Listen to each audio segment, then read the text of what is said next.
Well, the question comes to me, which I'm kind of surprised, because no doubt they know that if they come to my channel, everybody knows that Pastor Dowell is not a Christian.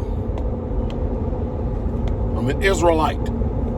Now, if you go and look at the history of that Israelite goes all the way back to Jacob. So, no, I'm not part of any culture of Rome, or any religion of Rome. But, however, if a question comes to me anyhow, so I'm going to answer.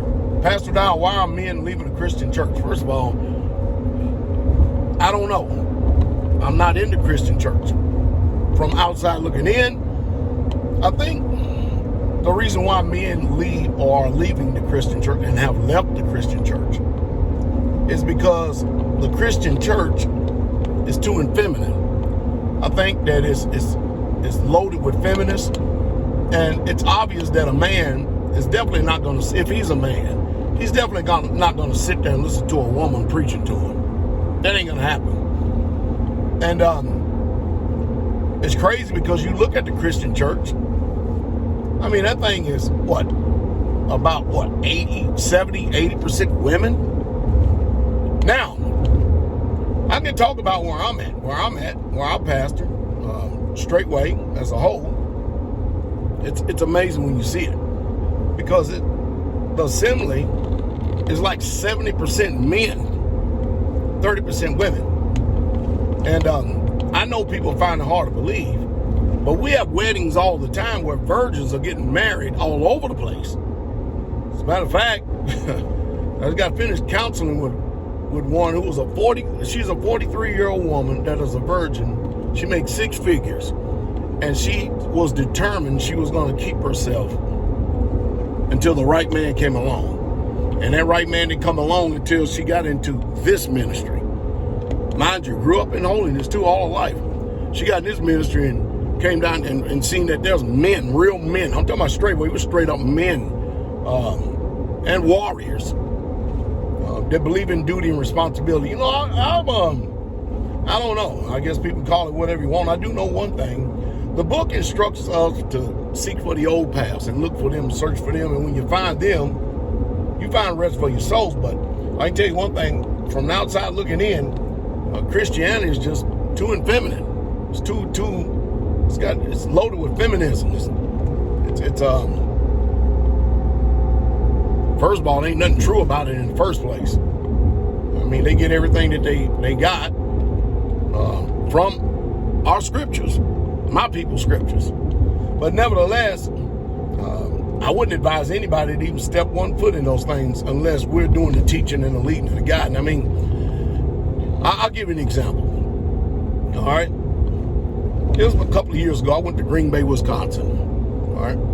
And I debated a theologian, a head schoolmaster at Jacob's Well. Now, they're supposed to be the cream of the crop. And the word was out on the street that Ron Young was the most qualified and the best theologian that they had up there. I said, okay, good, I'll be there. I went there.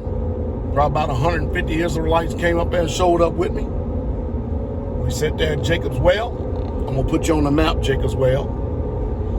And I debated them in 2 of their major doctrines, Christmas and Easter. You can go type it in on YouTube. Pastor Dowell debates Christian theologian on Christmas and Easter. Now, when we're talking about debates, we're talking about legitimate debates with a moderator, time constraints, mutual respect. But I'll tell you one thing, I annihilated it. I ripped that theologian. Matter of fact, I let all them Christians see how idiotic, dumb, and stupid their version of religion is.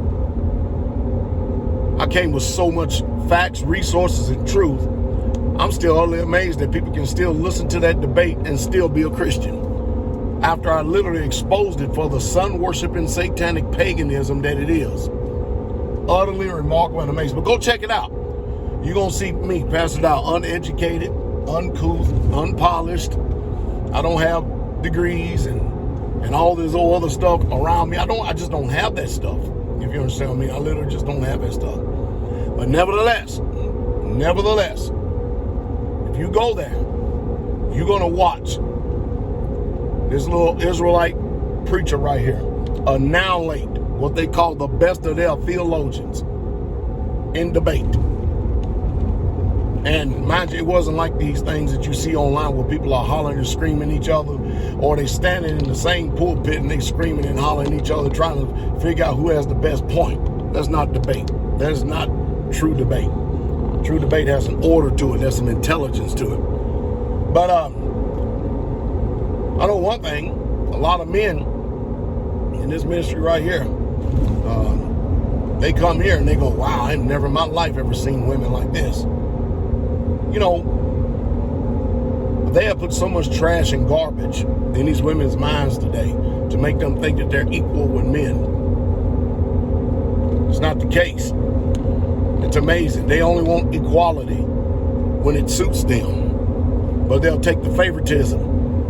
And they'll take any other advantage they can and will never complain about it. But anyway, don't let me get off on this. But nevertheless,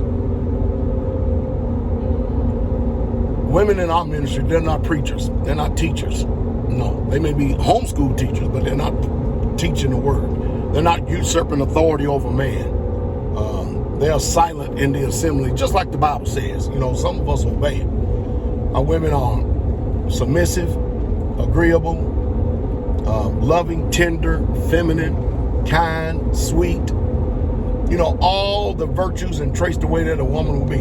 Our women are going to sit up and scream and holler toe-to-toe with a man and look him in the eye and dare him and talk down to him and try to insult them. I call them mistress mouth women. That's what I call them. And that's what Christianity is loaded with. And men, real men, they ain't looking for these loudmouth, overweight, big loudmouth women.